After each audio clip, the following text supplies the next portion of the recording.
Hello and welcome back to Parley. These are my on-the-spot responses to the prompts you folks submit. Hope you'll enjoy listening. This one is from PistilWhip.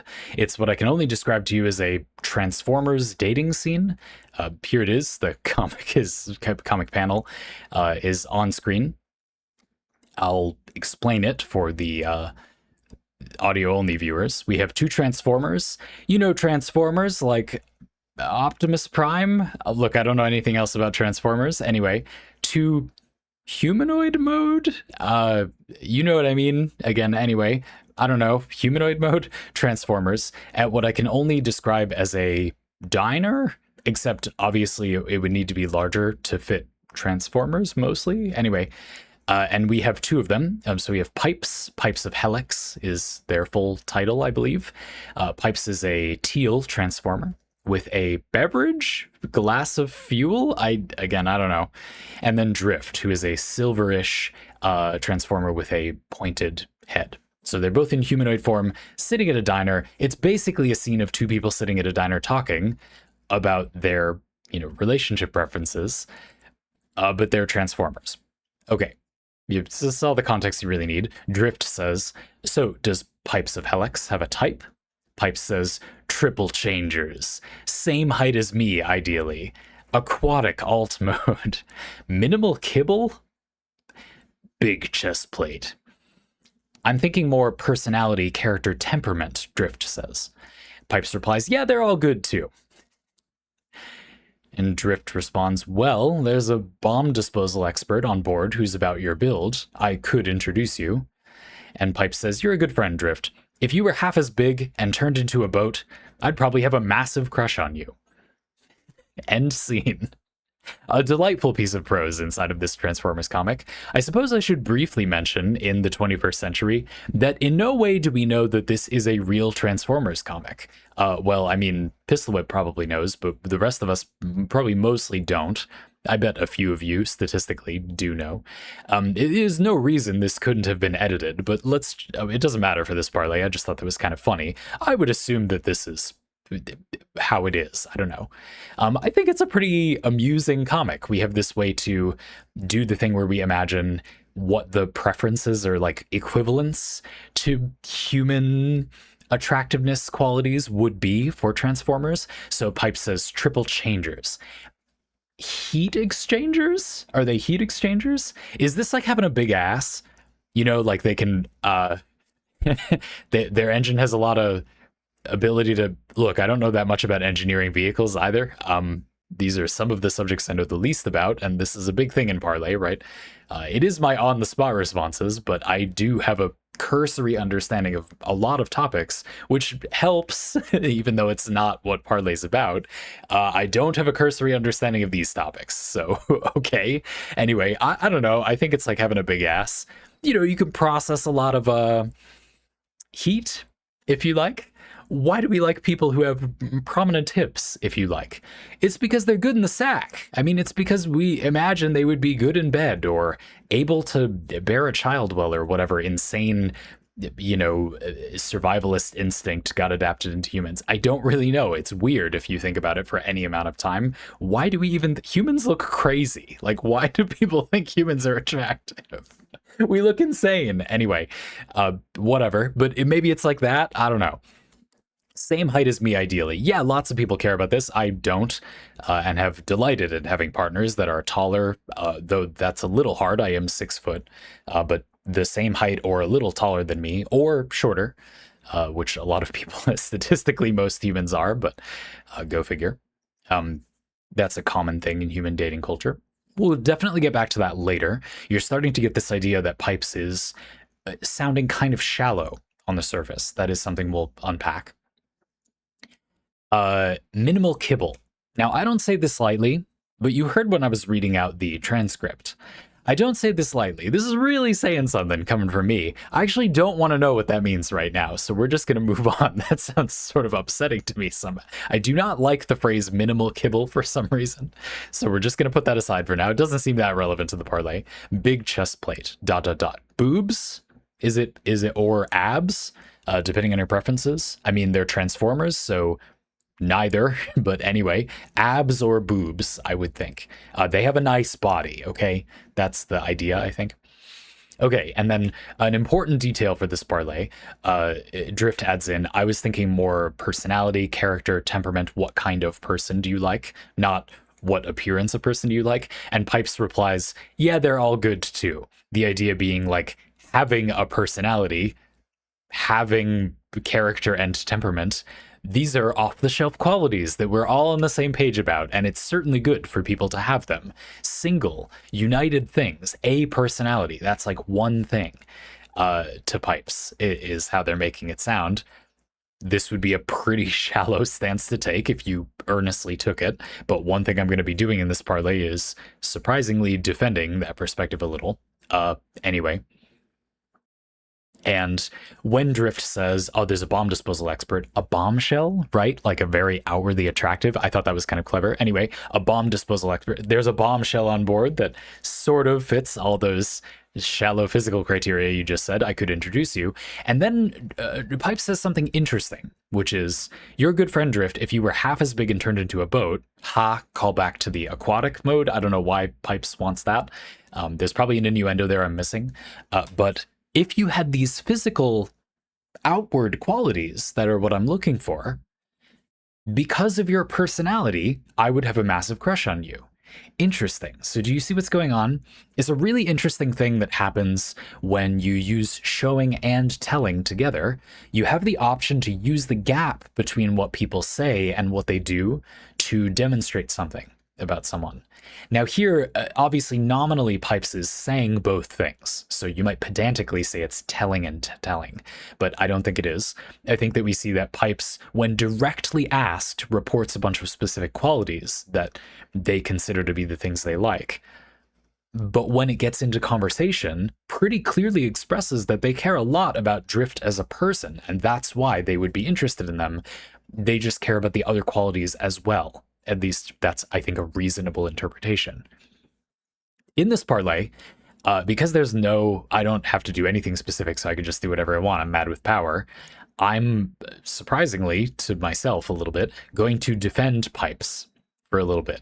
And in there, I think we're going to get to unpack and examine and dissect a bunch of interesting qualities about human relationship values, because of course this was written by humans with human relationship values. Not that that's a set thing. There's lots of human relationship values. And I think that will be interesting. So we'll see. There we go. If you haven't seen PistilWhip parlay before, by the way, a lot of them are like this.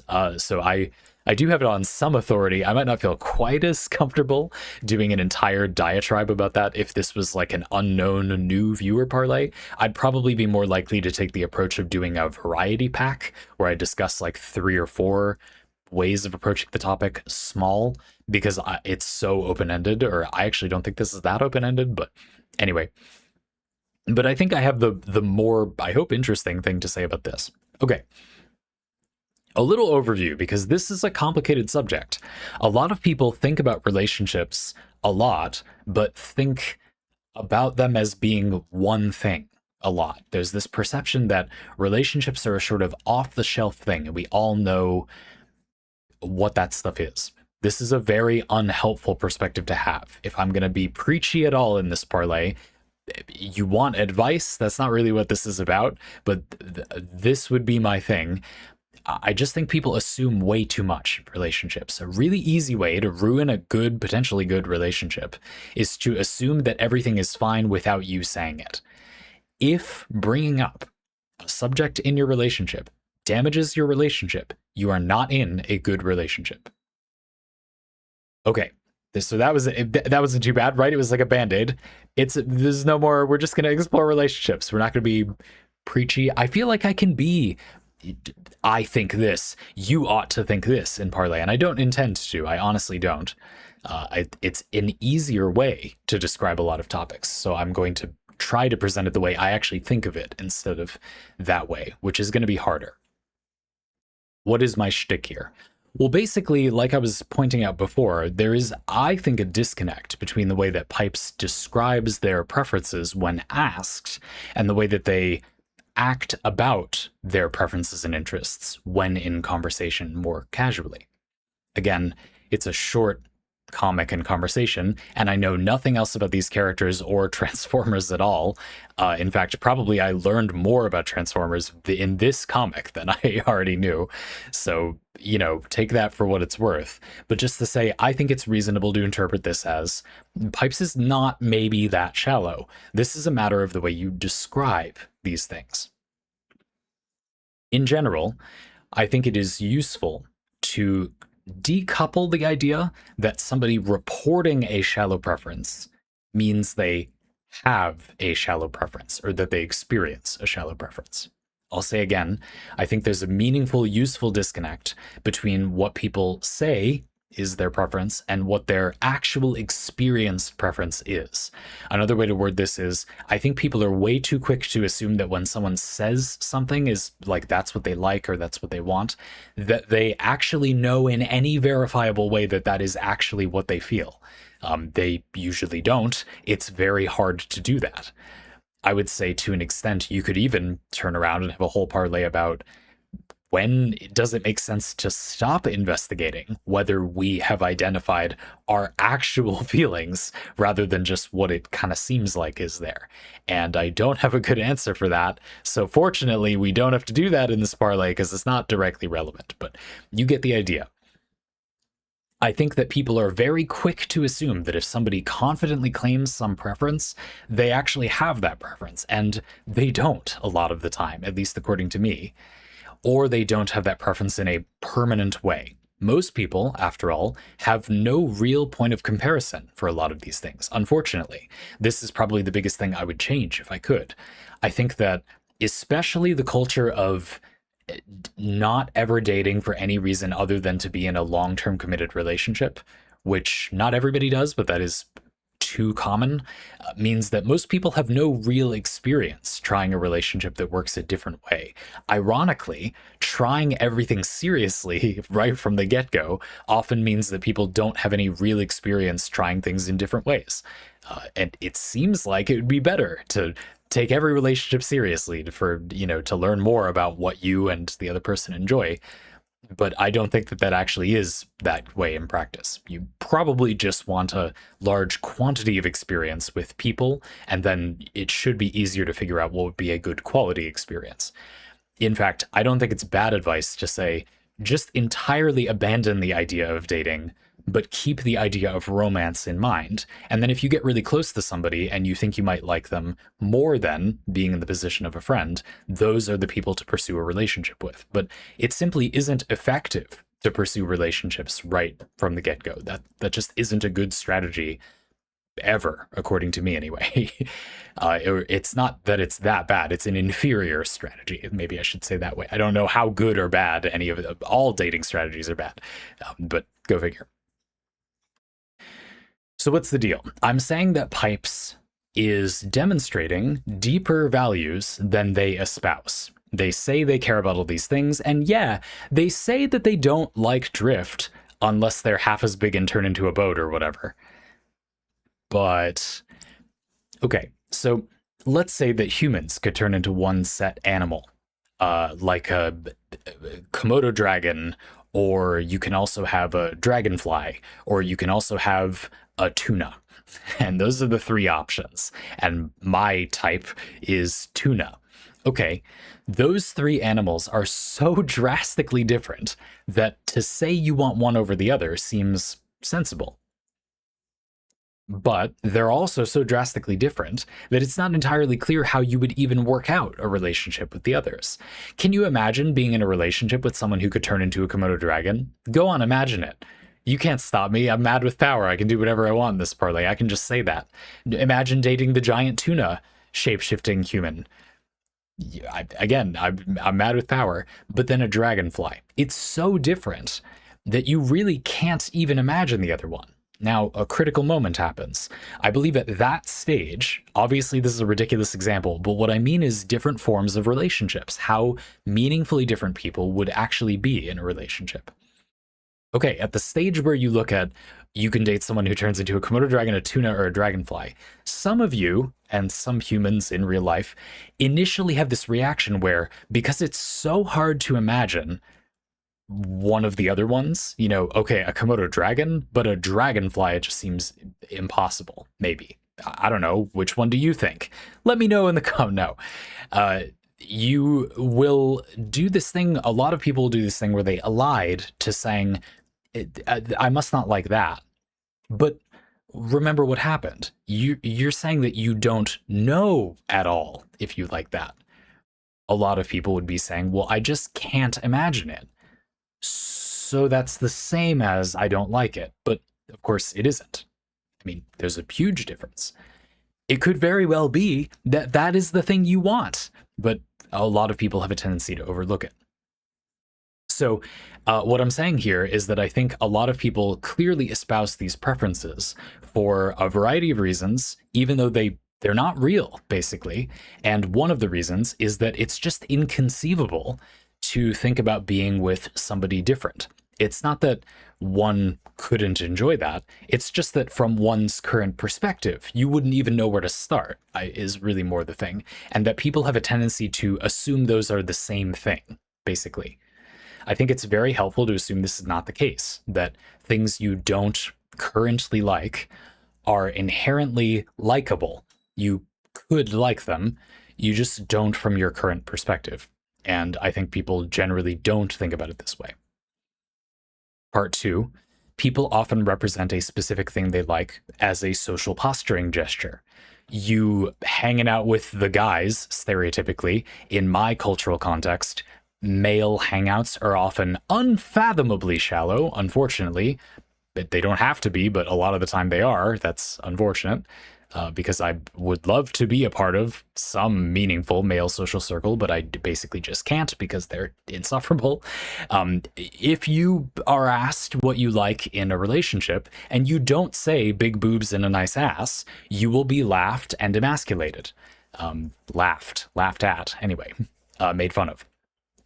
And so a lot of people will, of course, report those preferences. But is that actually what they really feel? Well, we don't know. They don't know in many cases. It would be very difficult to know if you had that type of social pressure on you. Having that type of friend group will make you a meaningfully less happier person until you abandon them. I said I wasn't going to be preachy, and here we are. But I feel like that's probably preaching the choir. The point stands in every context. You know, you might have any number of preferences that you just don't want to tell people. You like people who have slim legs or thick thighs.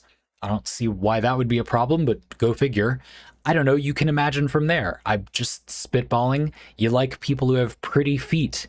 And maybe it doesn't have anything to do with a weird sex thing. You just think people with dainty feet maybe are nice, or like a powerful build, guys with big hands, that's another one maybe. And that might just sound kind of weird to some people, but like, it's fine. I don't know. Do you?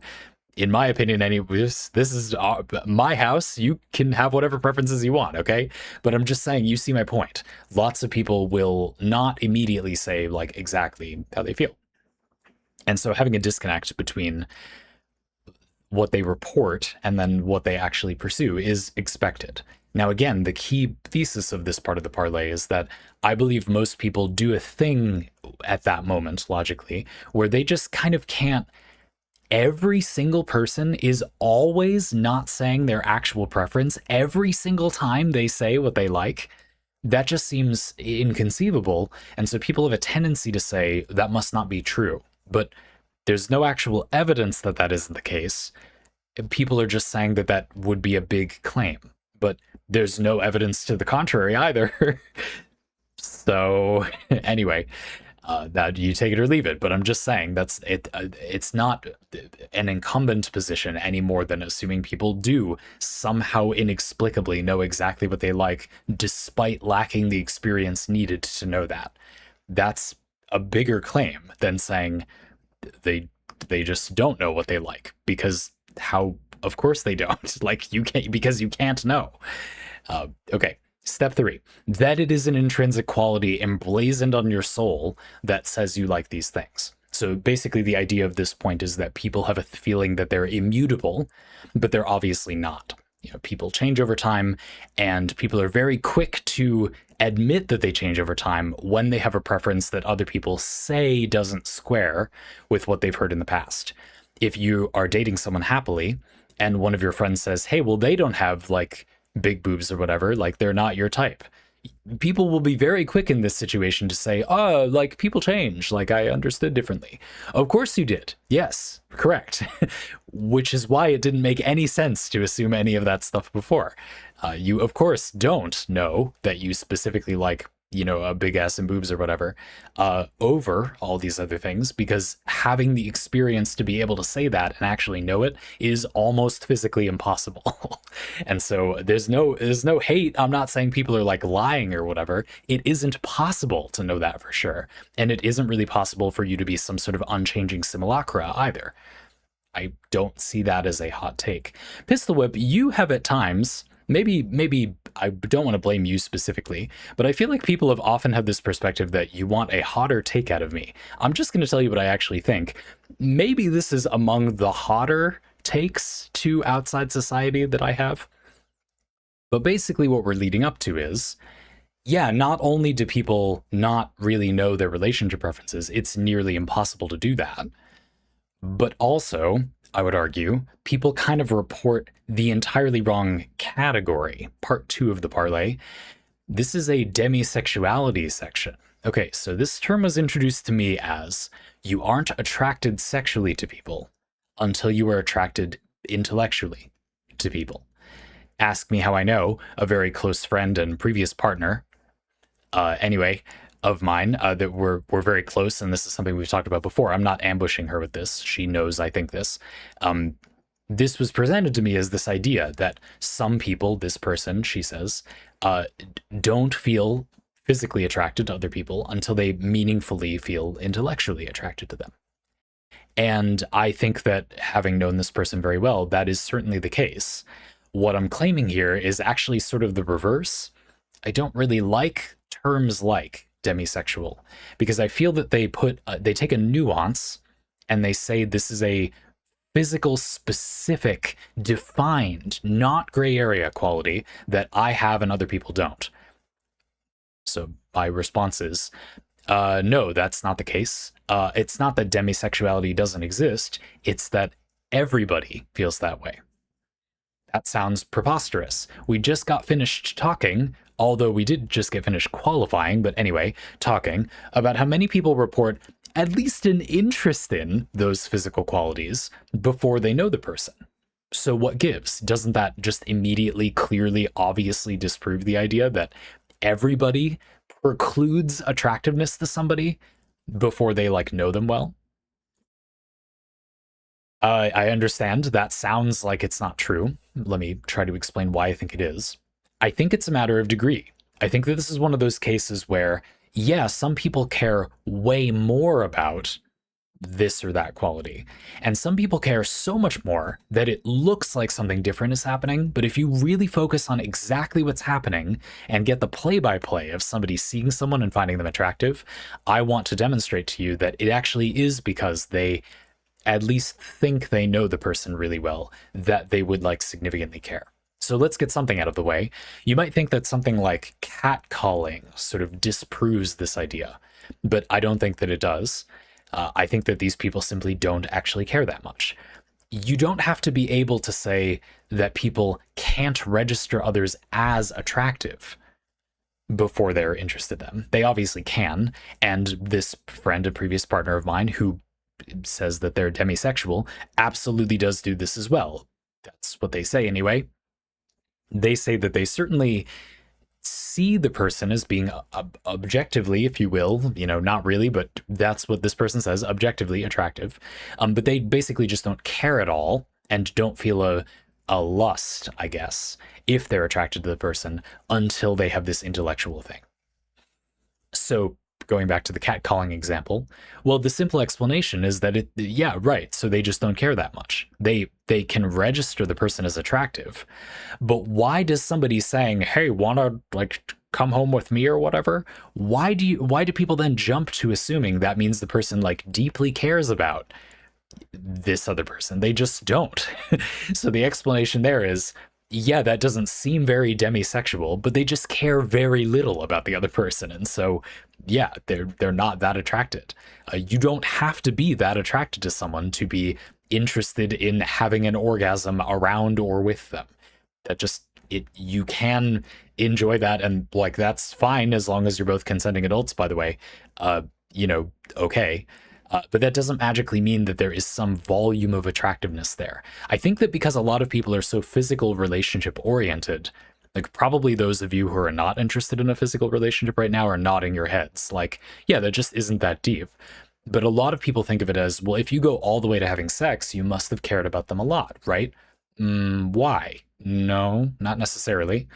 They just don't care about people that much. So this catcalling thing in my everybody is demisexual model, I'm only using the term because it's a shorthand. I personally don't like these terms, but anyway, these people are simply actually caring about the person. I mean, they are disrespectfully catcalling them after all.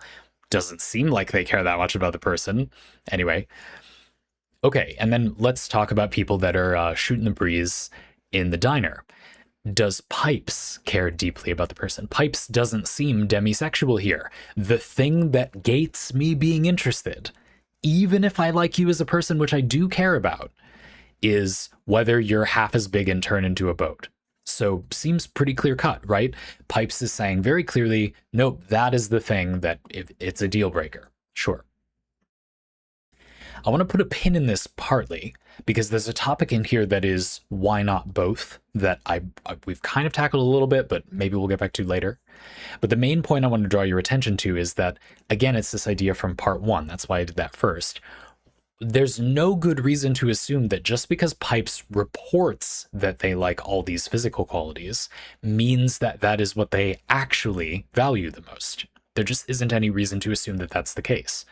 For one thing, there's the social posturing point from before, but another element is that there's no special reason to think that Pipes knows what they like the most. Obviously, in the context of the narrative of a Transformers thing, I kind of doubt that this comes up, though that would be cool. I didn't expect to see this in a Transformers comic, so you know what? Screw me. Maybe that does come up. But anyway, if you imagine this as a real person, is my point. Just because someone says when you ask them, hey, here's all this like surface level physical stuff, you can't just go, oh, okay, I guess you don't care about people's personalities. I mean, for one thing, it's just harder to explain what you like about someone's personality.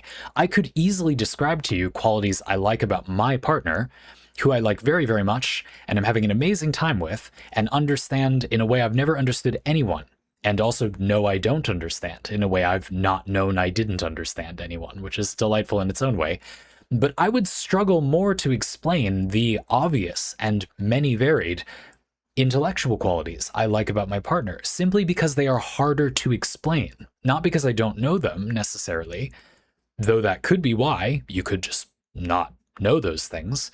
It's, harder to know a person's personality. You can see outwardly things about someone, and then you often really can't with their personality. Here's another thing.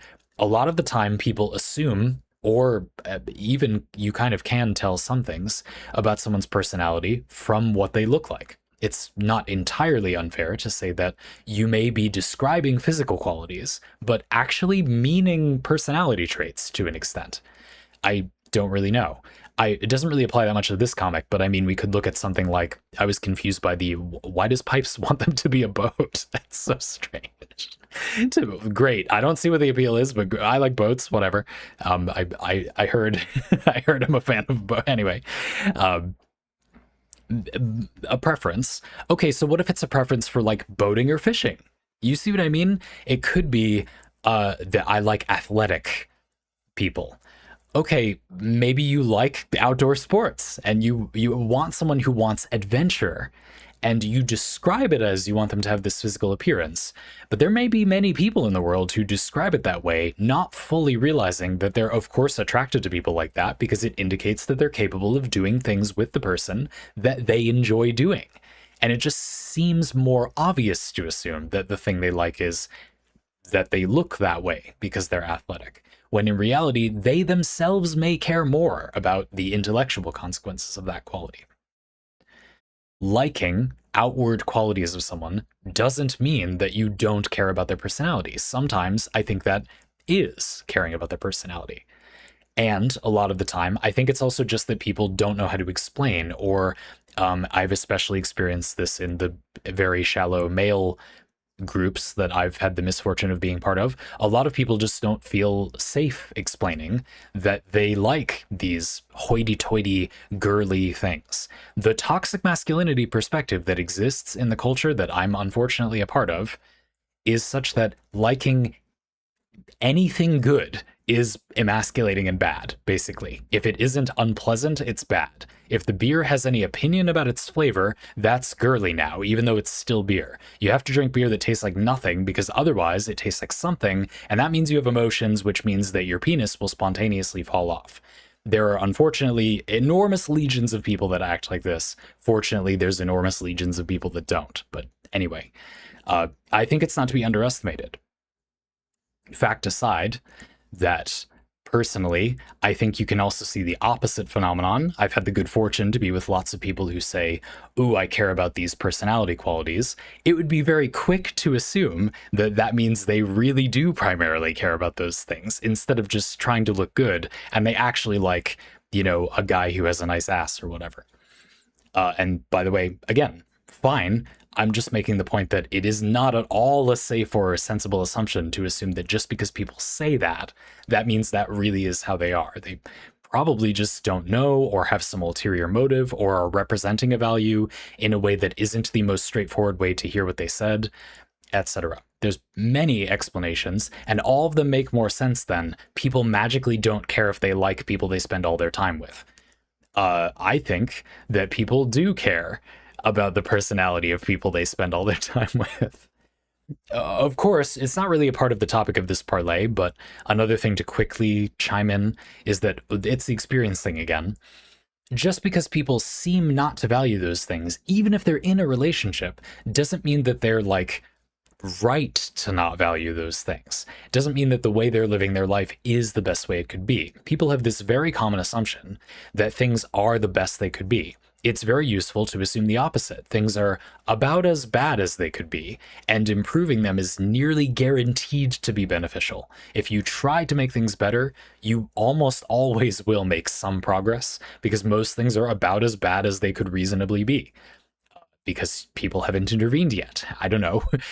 Think of something like evolution. We didn't evolve to have good traits. We evolved to have sufficiently not bad traits. We are about the worst that we could be while still existing, essentially, which is why it's pretty easy, even with pretty primitive, like, gene therapy or like biochemistry, to do things to meaningfully improve the human body. I certainly have. I don't know about you. When I was 10 years younger than I was now, I had not done several health interventions that make me much better off for very little effort, because the human body is obviously not the best it could possibly be. It is in some ways the worst that could possibly be. And selection pressures, or survival of the fittest, basically means that this is all over the place. Anywhere where that applies, often in business, is another, like big business is a place where you can see this.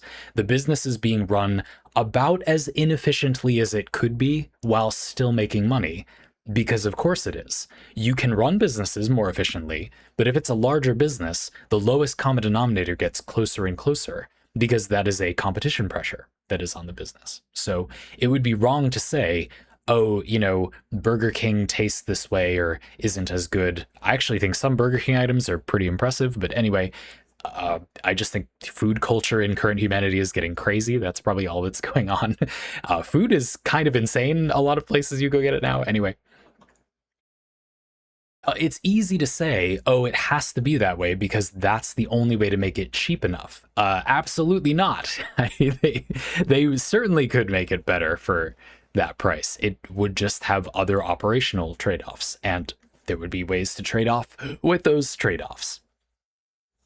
So I've belabored the point enough. That was probably beating a dead horse about that subject, but I wanted to clearly establish this idea that there are ways to improve on these things, and therefore, if you were in a relationship and unhappy and someone was overvaluing, their partner's physical appearance and just sort of lots of relationships unfortunately do this. The person kind of apologizes for the annoyance of the person's personality and somewhat knowingly is primarily fixated on the sex in the relationship, seeing the personality elements of the person as kind of an obstacle, or they'll say something like, all insert gender here are like that.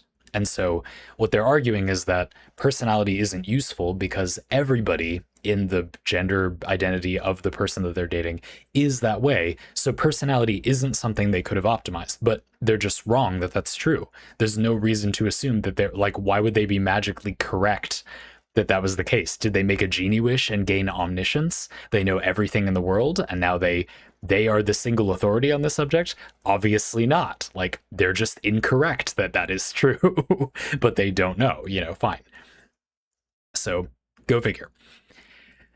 Basically, the point I'm building up to then is that I think for many people, the moment at which they really see somebody, if they do anything deeper than catcalling, something is happening, most likely, where they associate some value or aesthetic, or you wear clothes like this, or you buy clothes like that, or you have a purse like this or don't, or you look utilitarian or not, or you look fit, or you have this build or that build, or you're at this place or that place. There are lots of things that when you see somebody just out on the street, you may draw some personality conclusion from.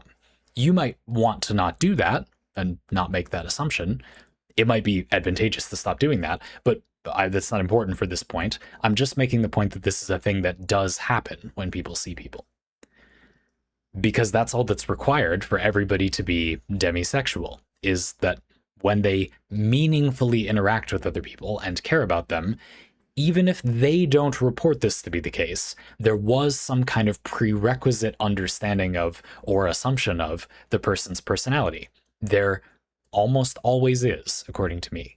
In fact, I've basically made the argument that you actually can't care about somebody meaningfully without first having some personality detail, because all of the things that are meaningful enough to catch someone's attention, even physically, pretty much are personality traits, like for the most part. You might say, okay, well, the person literally just has big boobs and a nice ass. It's not a personality trait. Checkmate, Zandy. Okay, but at the same time, I still feel like there's associated values. The person might be trivializing the other person and saying, oh, because you're obviously outwardly attractive, my friends will think highly of me for dating you, and therefore I want to date you. This isn't a good value to have, but it's also not really a physical valuing value to have. Are they saying that they want to date the person because they think the sex will be good? Not necessarily. They're saying that they're dating the person because they like the aesthetic of being with the person. And one imagines that if the person's personality was completely at odds with them, getting together or sleeping together or whatever, this would somewhat put a dent in bragging rights to their bros or whatever.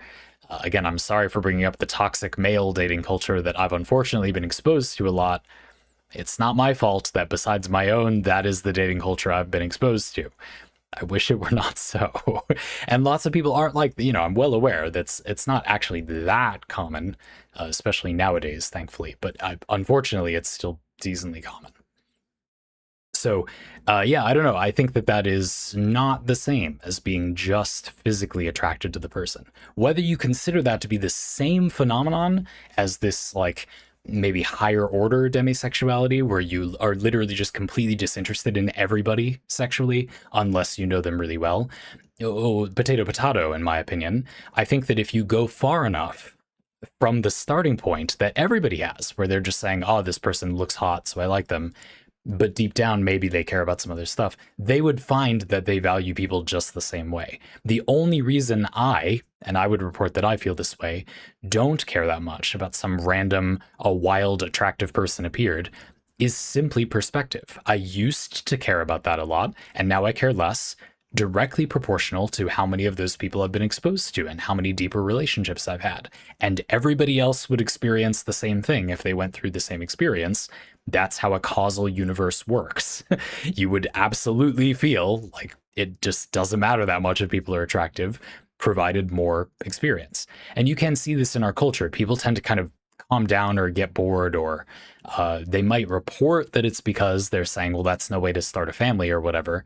But I mean, if they don't have a bunch of other philosophical opinions about starting a family, I'm not sure that it's because they're so concerned about dating people that are better so that they'll have a better family. They're just saying that that's what you do in some abstract way.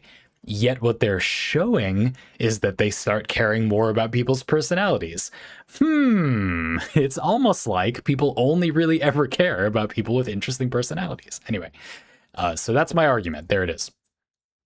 And basically, then, my takeaway is that when people say something like what Pipes is saying, I think it is wrong to assume that that means they genuinely are that shallow. Now, understand, it's obviously a red flag if you were like going to date someone. If you say, what's your type, blah, blah, blah. I was talking about like personality or whatever. And the person says, oh, yeah, that's good too. Like, that's a red flag for dating, obviously. But my point is just that it would be a big jump to then assume that just because someone says that, therefore that definitely is what is right and true about them and is an unchanging quality that they will always have. Like, it could very well just be that they're just saying that. It's amazing to me how often people assume that when somebody says something, they're being completely upfront and telling you what they really mean. They almost never are. Like, that's almost impossible to do in general social context. It can be helpful if you have a friend who's game, work through that, get, not with relationships, whatever, it doesn't matter, for any topic. And I've had this experience of getting to, how do you really, really, really feel about this? And we at least go down a few layers. Who knows? There might be something even below that. Remember that topic at the beginning. I don't have any advice about when to stop doing that. I wish I did. Sorry. Do you have any advice about how to stop doing that? Anyway, please leave it in the, frankly, Discord. DM me or something.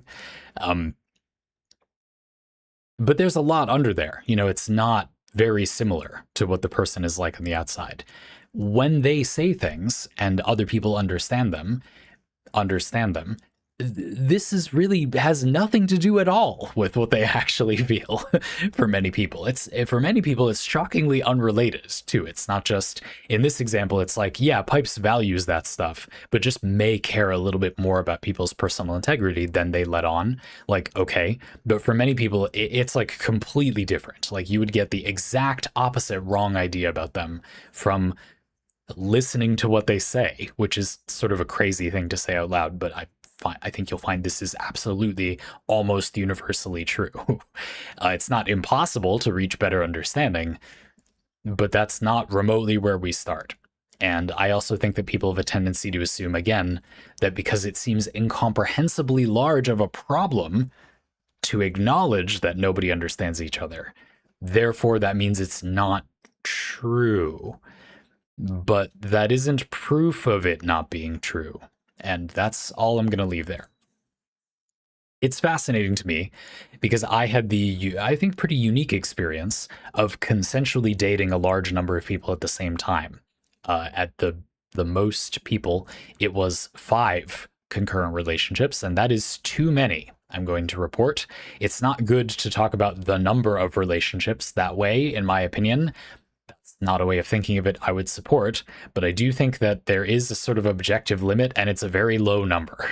Genuinely giving enough attention to people that you are doing the relationship, and not just being pedantic and saying, like, we are dating, but we don't really ever interact in any meaningful way, is not a large number of people. I don't know your life. I'm just saying, for me, I don't think that was it. But it was very educational, and certainly drew attention to how focused on assumptions people are, how much it's, oh, well, because you agree that 5 people is too many to date, they're like, of course it would just be one person, right?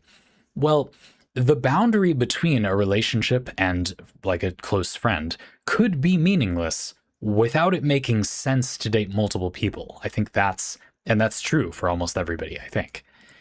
If you were to become sufficiently confident in oneself, stable, secure, reassured, on the same page with people around you, and not jealous, that would come from maturity and stability. Jealousy is normal and completely fine, but something you can get past as well. It's overcomable.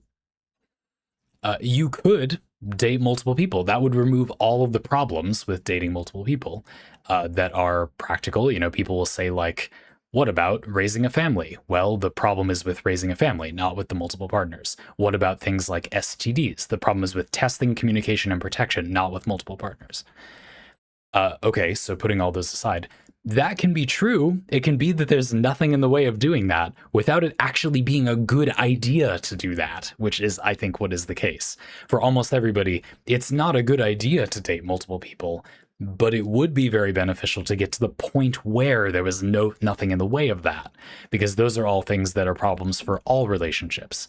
Being in multiple good relationships is exactly the same as being in one good relationship, but just a little bit harder because you're doing it multiple times and therefore not sensible. Many people don't even get to one good relationship in their lifetime, and that's understandable. It's a lot of work. And so, yeah, it doesn't really make that much sense then to go, ooh, let's also have two of them. Like, I think that's unwise, politely. Again, this is the kind of thing where there will be one person out of like a million or whatever, where you don't, you know, you're doing your own thing and maybe it is great, fine. It's just that thing where people tend to assume it's always them, they're always the exception.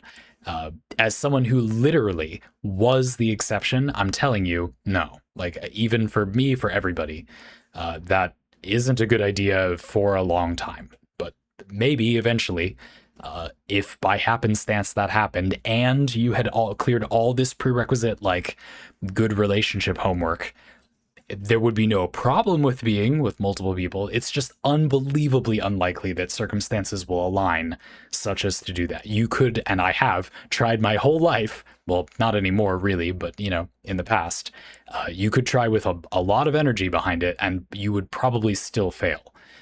That's not a personal failing. It's just extremely difficult to the point of being almost impossible. But as has been the canto of this, or refrain of this parlay, that's not the same as it being impossible. And it's the same thing. I don't know. Relationships are so funny because I feel like people have a tendency to draw very stark boundaries between different parts of people's relationships. But I think that this is an interesting case where I also really like removing gender as well, like removing as much as possible, really, from the relationships. It's not a bad idea to talk about relationships with robots. I don't know what Transformers are, but okay, you know, I would say life forms. Sorry, no offense, Transformers, but like, anyway, you get it. That's not a terrible palette to talk about this kind of stuff with, because it removes a lot of the distractions that make people gesture at, oh, like, but you can't do that. Like, nobody would accept that. Okay, but you're just saying that you don't want to talk about this subject. That's fine, but that's not actually an argument against it. Most people wouldn't accept a damn thing. Most people are not very open-minded. That's neither here nor there about whether it's a good idea. Sure, they wouldn't. That's not particularly relevant, in my opinion. So I actually think robots are not a terrible idea for discussing that. It would be amusing if this was an edit. And by the way, if this is not a real Transformers comic, please send me the rest. That sounds funny. Like, I genuinely enjoyed reading this for what it's worth. I thought it was fun. Feeling existentially confused about relationships? Good job. We all did it. We've done a lot today. Well done. PistilWhip, I hope this was a sufficiently down the rabbit hole way to think about this. I tried to unpack basically everything about relationships. I think this is one of the most universal human things.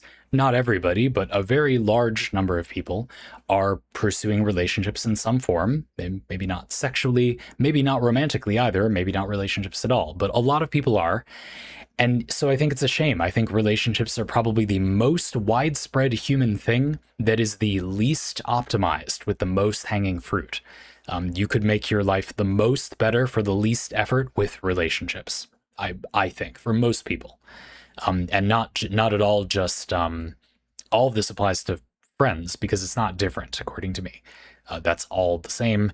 And to give people any special privilege, like family gets an immunity to judgment, for example, because their family is inherently toxic and it will only be healthy if it is basically the same as a friendship. Or the more it's like a friendship, the better it is. And I have certainly experienced that myself. So I don't know. I just think it's kind of a shame. I want humans to interact and have fun together. I just think we're all really, really, really bad at that. And this was originally one of the reasons I started this career, just to hang out and talk about games in a fun way. And it was very fulfilling to do that. So I appreciate you for coming along for the ride. I hope that wasn't too soapboxy. Folks, if you want your own parlay like this one, you can get that using a link in the description. I know a lot of you folks there pay me just to support the show, so thank you very much. See you in the next one.